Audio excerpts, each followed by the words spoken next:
we're just really excited by it.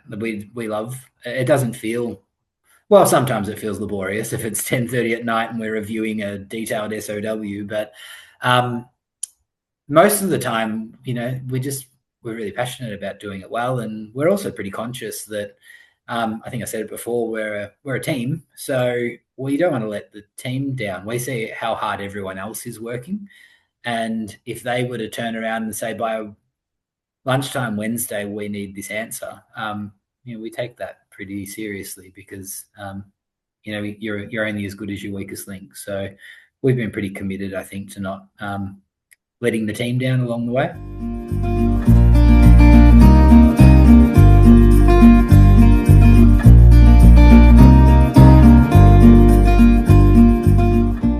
I'm wondering if we can just have a chat about how construction has gone generally for you. So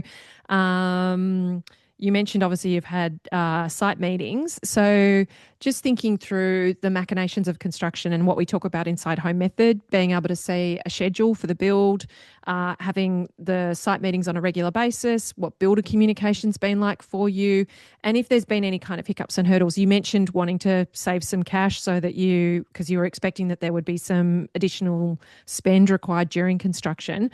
I'm, just curious how that's all sort of played out for you, particularly given that you're through a good chunk of it now in terms of some of those big structural things and some of the things that can get a bit hairy with a renovation, and you can sometimes uncover stuff that you didn't anticipate or due diligence couldn't really find without tearing the house apart a lot. How has it been for you overall, and what have been the systems and processes that the builder has used with you? Yeah, well, the systems have been great, actually. So the builder introduced an app at the very beginning. So that app is really houses all of our communication. So we've got the schedule on there that the builder updates regularly, that we can always see. We've got a communication texting channel through there that we try to keep all of the communication through so everybody can see it. And that's where all of the variations are posted to and approved on. All of the plans are there, the contract is there. So all of the kind of really critical communication and documentation for the build sits on there, which has just been amazing. And our minutes of all of our site meetings. So we have a site meeting once a week, every Thursday morning. And it's been good just to keep kind of, obviously to keep across the build, but also just for us to know when we need to have answers to questions by, and just keeping that communication and our knowledge of kind of what's happening and when across the build. So yeah, having that app has been awesome. And do you know whether it's Build Exact or Wonderbuild, or do you know what Wonderbuild? Wonderbuild, yeah. Yeah. So we were actually a bit of a guinea pig for our builder, because he was using and I don't know what app he was using previously, but this is the first time he's jumped onto Wonderbuild. So, but yeah, it's been great for us. That's awesome. And it's great to hear he's been keeping minutes for you as well, and that the communication is all happening inside one portal, that the site meetings are being kept as that kind of communication hotspot as well, and that he's updating the schedule regularly for you. Have there been any, you mentioned that you feel like the build has gone fairly, I suppose, consistently, and there hasn't been massive delays. Has there been anything that's kind of popped or reared its head that you didn't anticipate that you've had to navigate? Yeah, a few things along the way. I think I'll think of three. One was really early on when we went to excavate and just level the backyard to prepare for the slab. We found that there were a whole bunch of treasures buried in the backyard. So that was interesting, that there was nearly a build site underneath the soil of our backyard, and we found steel, and luckily not anything too nasty, but it just meant that you need different equipment. You needed this fancy crane that could separate the soil from all of the materials, and then the cost of getting rid of those materials is more expensive than soil. So just surprise. And I think those surprises typically are happening beneath the ground. So we knew early on to expect some of that. I think another would just be recognizing and being eyes wide open. And we learnt this through Home Method as well, that ours is part renovation, part restoration. So as we then worked in different parts of the house, we realized that there could be rotting, and we just had contingent budget to say, well, we want to make it right, so can we fix that? And another area, which was the actual back of the house, I'm sure has probably been taking in a fair bit of water for quite a long time, but not really being noticeable or impactful because it would run down and go straight into the soil. But when we extend off the back of the house, that same pattern of water coming into the top and running down would end up in our new roof. So we had to then say, all right, let's, it was 5 days, maybe extra, where we said, let's just pause, let's fix that, make it right, do it properly. So I guess that's just the transparency of a weekly site visit, to be able to say this has emerged. And I was working from home the day they found it, so I was like, oh, do you want to come over? And I popped over and we could have a look and make quick, decisive decisions. I'd say probably the more challenging one in recent times is you work so hard on having this three-legged stool of your kind of owner and architect and builder. There are some trades that are so specialized that it doesn't make sense for your builder to be right into the granular weeds of everything you're doing. And I'm talking about carpentry and the cabinetry. The level of detail in that cabinetry meant that it's actually not, unless we ask for it up front, it's not reasonable for the builder to be able to know absolutely every detail of what the cabinet maker is working through. And I think that one caught us out a little bit, just as homeowners, not knowing the exact right time to bring the architect in, for example. And we can look at statements of work. It's really not for us until we get to those detailed shop drawings that you go, oh, I can now see how this is going to present. But in many ways, probably the statement of work in advance of that was when the cabinet maker said, oh, this is, they can sign off on materials and whatnot. So for us, I think that little triangle got tested because we had a fourth entity and we had to work out how do we work transparently with, other specialists. So I think just a learning there. We probably brought the architect in one step too late, which then just creates frustration because the cabinet maker then goes, oh, I thought you were making the decisions and now there's someone else. So it wasn't a disaster, and in days elapsed, it was probably less than a week, but it's just a tension point that we probably could have managed more effectively, is one thing I'd call out. But no other nasty surprises. Our front room has dropped by about 400 mil over the years. So we're now working out, do we bring that up all the way? Because if we do, it'll impact our beautiful ceilings and cornices, so we'll meet halfway on that one. But they're just, I guess, the things that we learn and discover as you work with an older home. And yeah, I think if you're talking frequently, you can catch them quickly. You mentioned earlier that your architect, you had your architect at the meeting this morning. So where did your architect sort of work up to from their fees? And then when, I'm imagining that they've switched to an hourly rate, like when did that sort of occur in your project kind of scope? What was the decision about that? Yeah, it was essentially working to the conclusion of the signed off designs. So essentially saying fixed fee. This is, I think he probably got a sense from our brief that we were allowing space for them to do what they're good at, but equally we were organised. We had a decent understanding of what we wanted. And I think that then led us to say, well, here's the fee that'll get us to this stage. And yeah, beyond that point, if we are seeking advice above and beyond, because we didn't ask the architect to stay on and project manage alongside us. We wanted to place that trust in the hand of the builder, because the builder is probably the one with the skin in the game at that stage. And I think because the relationship was good, we thought that was good to do. But there have been times where particularly something aesthetic comes up that we think, well, we know this will cost us incrementally for 30 minutes or an hour.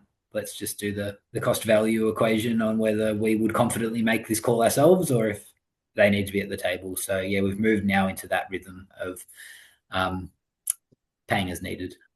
And in regards to the joinery, when I was chatting to Fiona and Ed on the podcast recently, they had their architect to review the shop drawings because they knew it would be helpful for them in terms of somebody who's inside the industry knowing what to look at. Is that how you handled the architect and the joinery process, or did you do it differently to that? Yeah, well, that's the stage where we brought our architect in, was the shop drawings, and that was the difficulty because they came after the statement of works was signed off.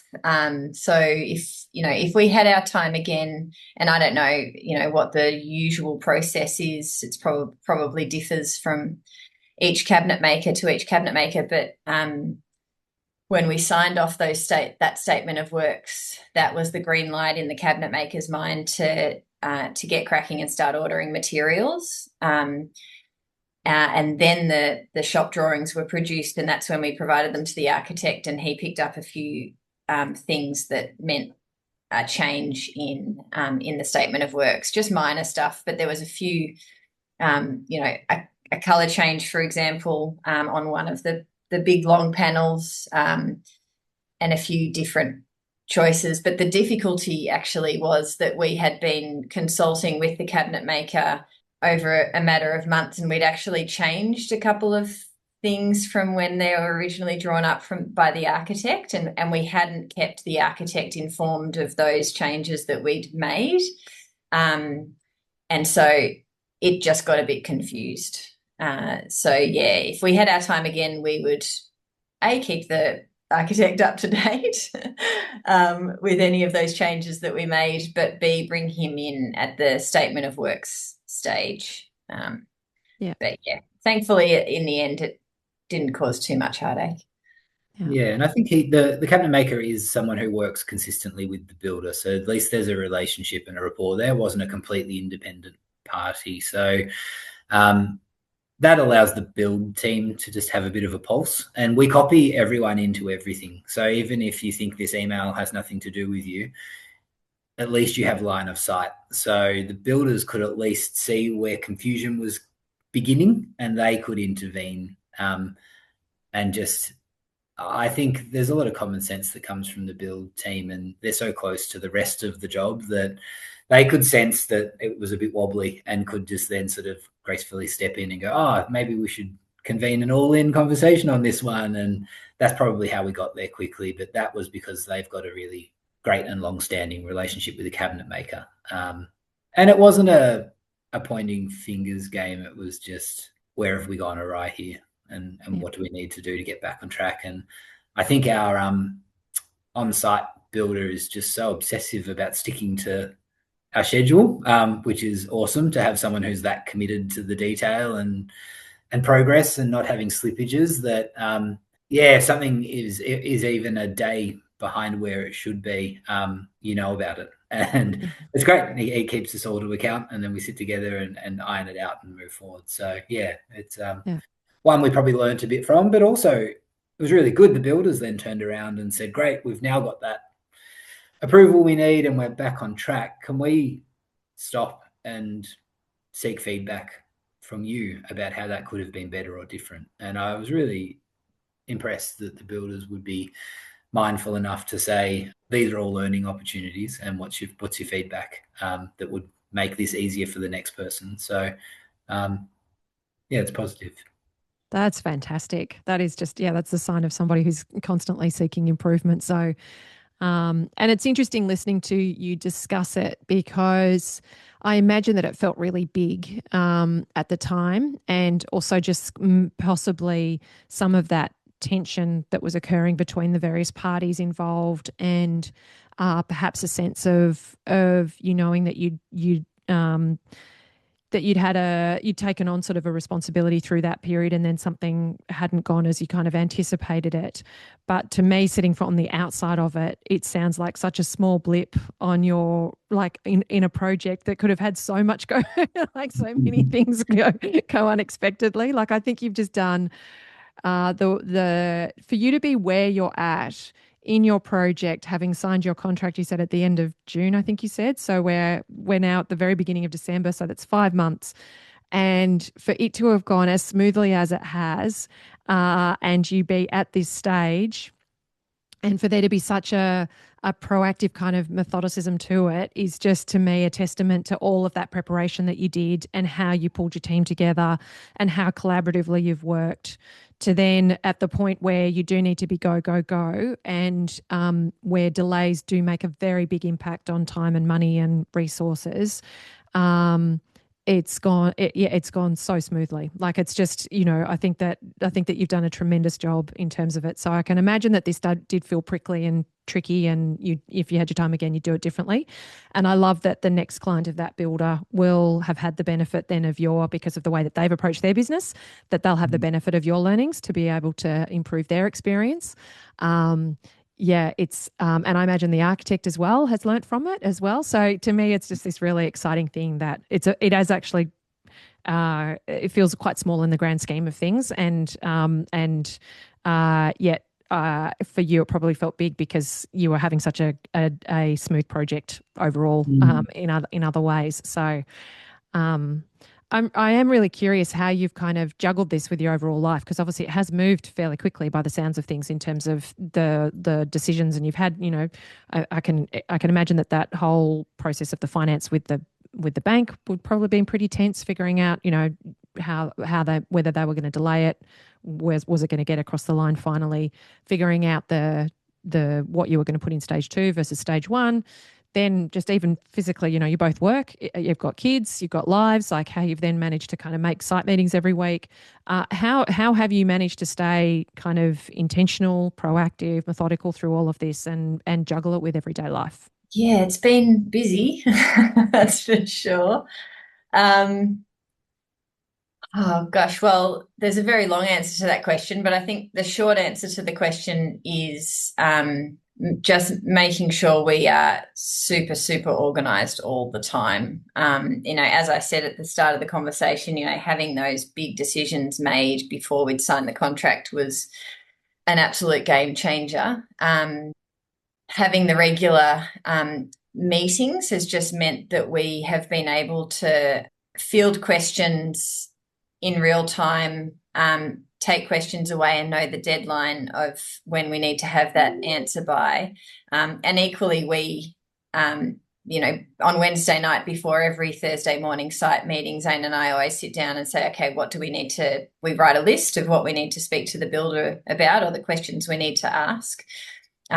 So we're equally coming to those site visits with questions for him, as much as he is with us. So that kind of organisation has been the glue that has just kept everything together. But yeah, that initial kind of delay in the financing, we made the age-old mistake of assuming that the finance would be imminent, approved imminently, and we moved out of the house before we actually had the tick of approval. So that was quite a stressful time, sitting there thinking, well, we've moved out, we're paying rent, and we have actually no control over when this bank is going to approve our loan. So that was actually the most stressful part of this entire build before we'd actually started the build. So thank God everything else has run smoothly, because if it kept on that track, we'd both have had heart attacks by now.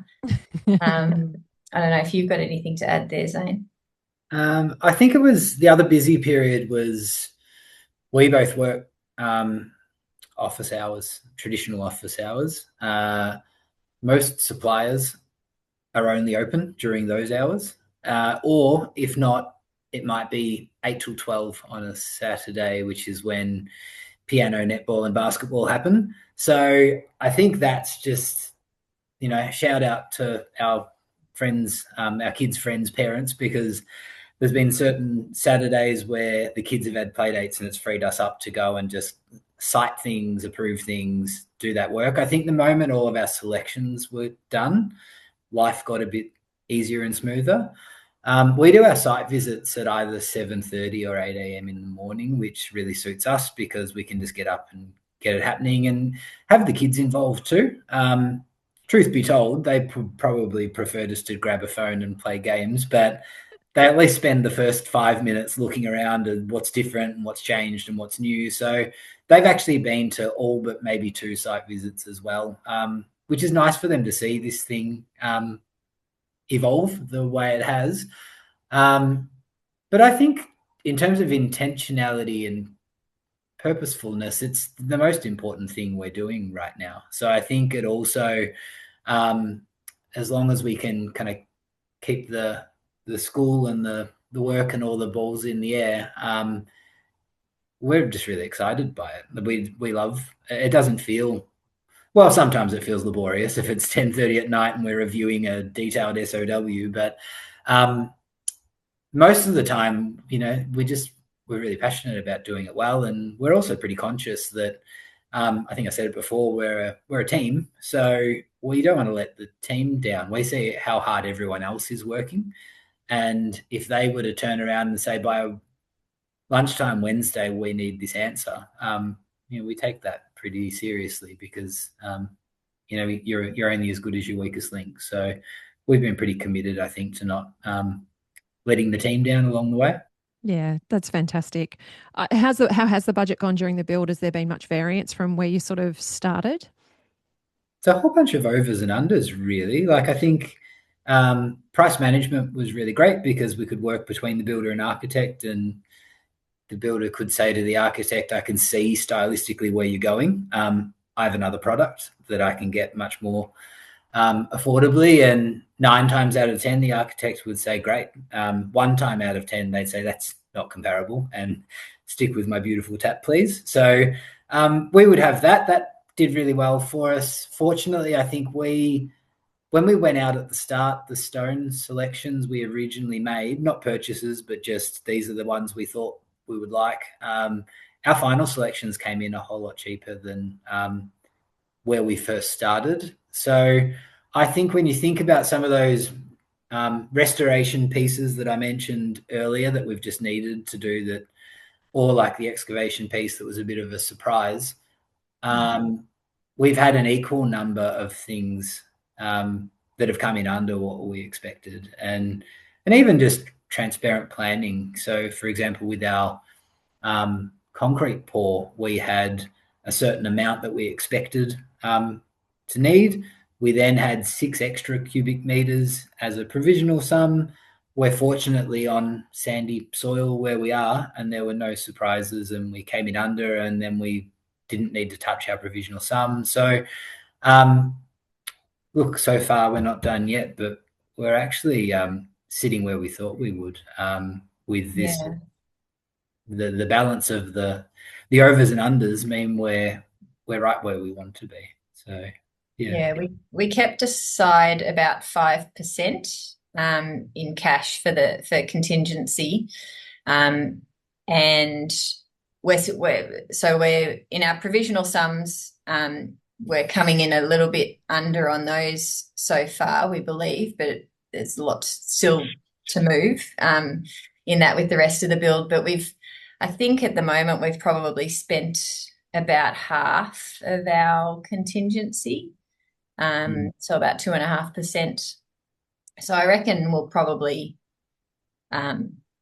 it's looking like we'll stick around that kind of maybe 2.5% to 3% when we get to the end of the build, hopefully, if things keep tracking the way they're tracking. But there's not too many surprises from here, I wouldn't think, given where we've got plasterboard up and all of that kind of stuff, hopefully. Yeah. And your joint and your cabinetry's all been priced and documented in shop drawings, and tiles and things like that. All of your tiles and your sanitary ware and all of those kinds of things, they're all selected and priced and all of that kind of stuff. Yeah, they're all delivered last week. So and they were all actually us to provide. So that was just that, balancing, I guess, different items in a ledger. But they've been delivered now. I think the last ones for us will be carpet and floorboards. So the owner to supply element that's been that's been a tricky element to manage because it was owner to supply carpet, floorboards, tiles, and kind of kitchen appliances and laundry appliances and things. And so, we factored all of that into our budget, but and this is what Zane was saying, when the kind of downside to the build kind of tracking really well is that they need all of those things kind of sooner than we expected to have to pay for them.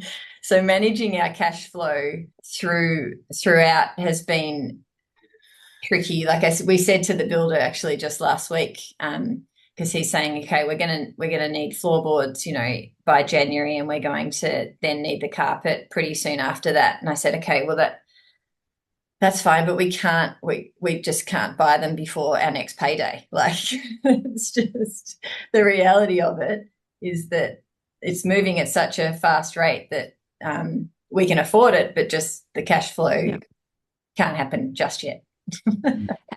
What was the reason that you pulled them out? Was that a budgetary thing? You felt that you were able to get better prices on your own, or how, like, in terms of that work? Because obviously we talk about that a lot inside Home Method, and I know that people have various approaches to it. What was your call about making that inside your own budget and to be supplying it to the builder? Yeah, that's a good question. I actually don't know why we made that decision. Can you remember, Zane, why that turned out the way it did? Well, I think early on, the places we were looking for a lot of those items, we were talking with the rest of the team, and they were saying, well, these items we can actually source more efficiently or more affordably ourselves, whereas you'll be treated to the same experience as us in these particular outlets. So if you want to get started and you want to put things on hold, feel free to. And I think that's just the way that we got an early jump on some of those items. And I think just because we were across it and happy to put deposits down, they stuck with us. But yeah, that wasn't a super intentional decision from them. Yeah, I think psychologically it probably felt like the right thing to do at the time because it reduced our building contract, which kind of felt better. But then when different buckets of money, isn't it? Exactly. It's the two wallet problem, isn't it? Yeah. You have to find the money from somewhere, and I think it felt better to kick it down the road at the time, but it certainly doesn't feel that great right now. But we're down the road now. Your future self is looking at your past self and saying, okay, all right, thanks for this one. Don't worry, we'll get us through it.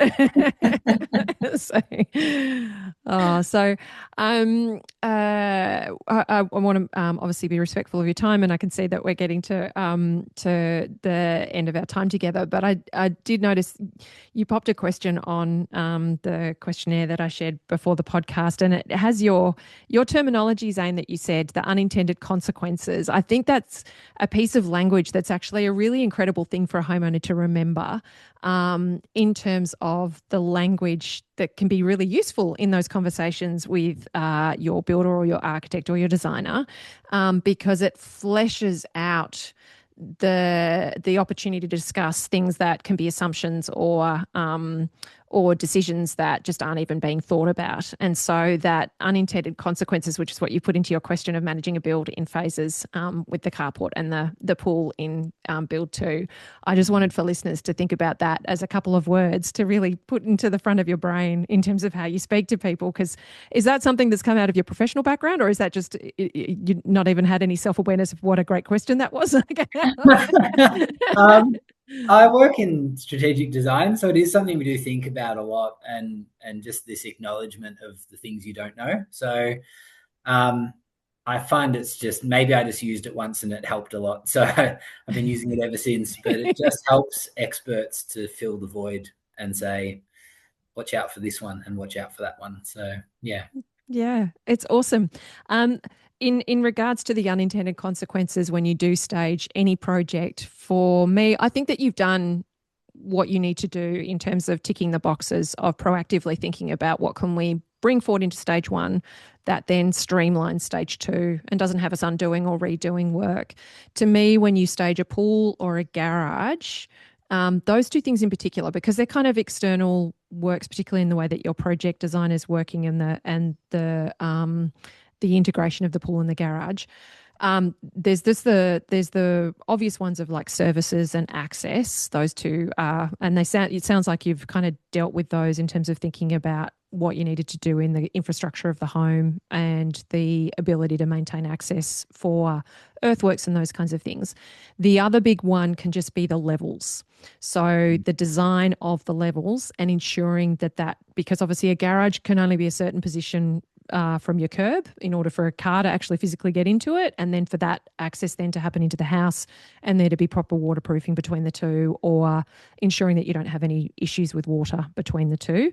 And then the pool, obviously the level of it, and then what that might then generate in terms of its connection with your outdoor spaces and your home, and any retaining or excavation that might be needed in the landscape zone. So has that work been, like, in terms of the master plan for the design, has all of that detailed level kind of examination already occurred, and there's like RLs on all of your reduced levels on all of your relative levels on all of your drawings? How has that all been kind of considered, and then that integrated with kind of your thoughts about your landscape and your earthworks in your backyard? Yeah, it was all designed as one, so that's good. I think because we did start in the belief that we would do it all in one go, it was designed accordingly. And then I think from there, we just had to be really intentional about working backwards. So levels are all considered, and it's all within the approved plans. We still have to have active live conversations about all of these things. So, for example, the back of the house, the roof line continues beyond the back stack of doors for an extra 3 and a bit meters, which is our outdoor living. We're now looking at that thinking, well, if the pool is genuinely phase 2, then it doesn't make sense that we would do the preparation and the paving for that section, because what it will do is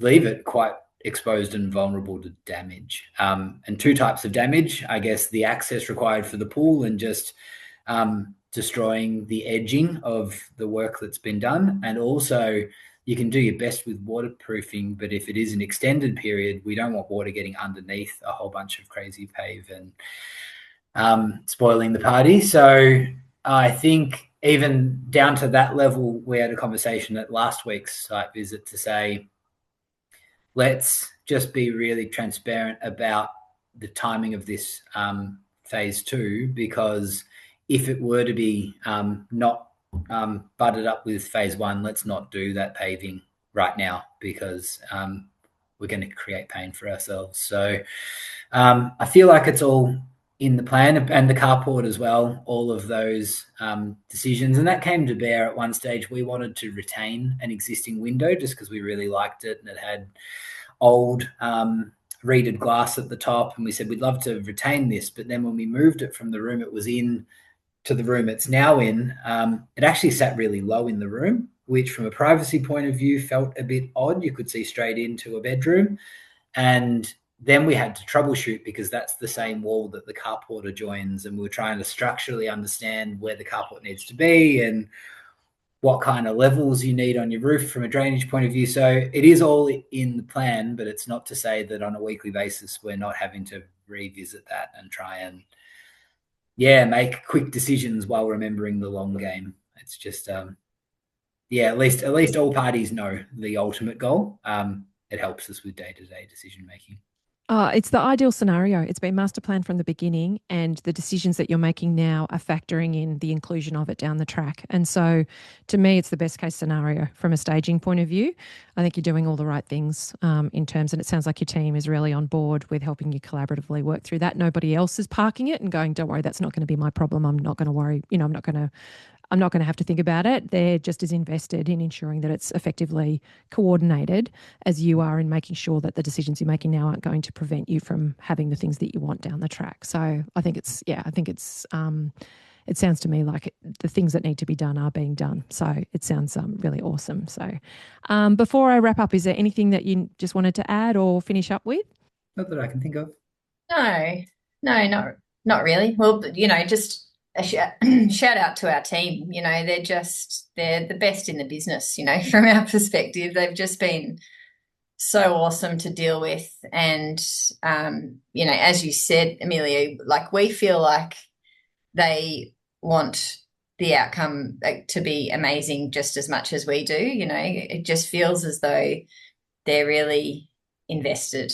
And our architect, the walkthrough that our architect did this morning, he hadn't been to site for months, so he hadn't seen a lot of the development that's gone on. And I actually, it was weird. I actually felt nervous while he was looking around. I'm like, oh God, I hope he likes it, which was silly. But like he was walking around and he's like, yeah, and he thought it was coming together really nicely, and he was picking up on all of the little details. And like, I felt this sense of relief that, he actually likes it. So Yeah. Yeah. He's probably walked around it inside his head. Yeah. So it's like this. It's like, oh yeah, it looks like it should, because it looks like it did in my imagination, unless you've drastically changed things. So Yeah. it's often as somebody in the profession, you find that it's like I said right up front, it never gets old seeing it come to, seeing all of that envisioning kind of come to fruition in a finished built form. And at the same time, it also just feels like a great big reveal of the thing that you've been seeing in your imagination, but not necessarily been able to convey in drawings or conversations and those kinds of things too. So that's absolutely awesome. I want to thank you both so much for your time and for taking us through your journey so far. I look forward to getting you back once you've moved in and telling us how everything is wrapped up and what it's like to be living in the home. I think you're doing a tremendous job. You've just done such a great job of getting yourself prepared and working through the resources and, pulling together this team and working collaboratively with them. And I can see it's paying dividends in how construction is going for you. And I know it's going to be fantastic in the outcome in your future home. When do you think it's going to be finished? When is it scheduled for you to be able to move back into? Yeah, well, if you look at the app, it'll say end of February. So naturally, Exciting there'll be a stuff. little period of everyone down's tools over Christmas. Yeah. We never had a desire to be in pre-Christmas. I think there's a flood of people who want things done by Christmas, and we thought we don't want to be part of that. Let's just give it a little bit extra. We can live where we're living until in the middle of March, so we've got a little bit of contingent time. So yeah, hopefully, all going well, end of Feb we'll be in. That's fantastic. Well, thank you so much, Louise and Zane. It's just been so awesome to catch up with you and hear about it all. I really appreciate your time and you being here. Thanks, Amelia. Thanks a lot.